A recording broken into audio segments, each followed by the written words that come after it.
I'm pretty fortunate to be able to be in this situation, have four really nice horses, and I just feel that right now that they're all doing well. We've got the Arrogate, got Collected, who's won here, is doing great. He loves this track.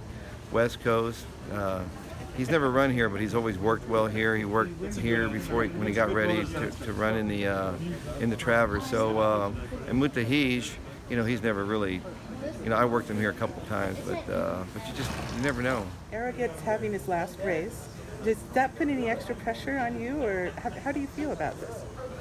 I think every race that he runs is pressure, so I really don't think it that way. I'm trying to get him to this race as good as I can, and hopefully that he brings his A game, and that's the mindset on all these horses. Get them there, and then when the gate comes open, then they just they'll separate themselves. But right now, I just want to get him in the position, that he's going to run a big race and get around there, because we saw he struggled on this track, but a lot of it is it is the tight turns can some horses really love it. That's Collected really, he loves this place, and the tight turns can really make a big difference for a horse like Arrogate, because he's got that big long stride, and if it was a longer stretch it'd be a lot better, but once they turn for home, there's not, you better be pretty close. Coming higher that he will bring it to the game.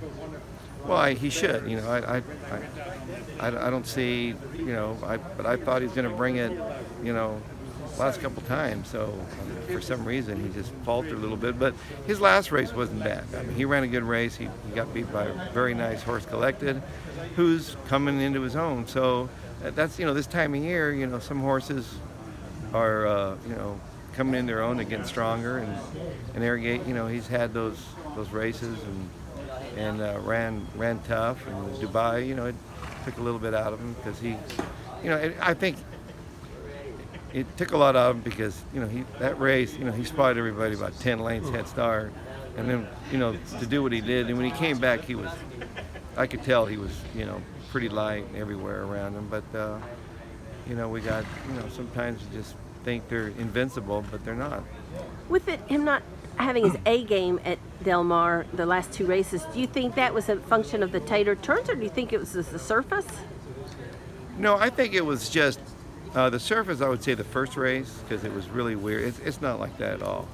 They just put in a new track, and he was way behind, and you couldn't do it. You had to be up close. But I just don't. He still could have run better. So I don't know. I think a lot of it is the way I prepared him, and I take the blame for him getting beat that first time. The second time, looked like he wasn't going to run, and all of a sudden he started running at the end. So I think he's the kind of horse that I think he should run well. But they all look good. It's really, I wouldn't be surprised if West Coast were to win it. I wouldn't be surprised if he won it. I won it with 3-year-olds, and he looks good. He's a now 3-year-old, and you've got and you don't know about those other horses. I mean, Gunrunner still, he should love. This is made for a horse like Collected and Gunrunner, where they can get out there. Their speed's dangerous. They can zip around those turns. So that Gunrunner, he's still, he's the horse to be. My job is just make sure that he runs his race and goes out. Hopefully he goes out a winner.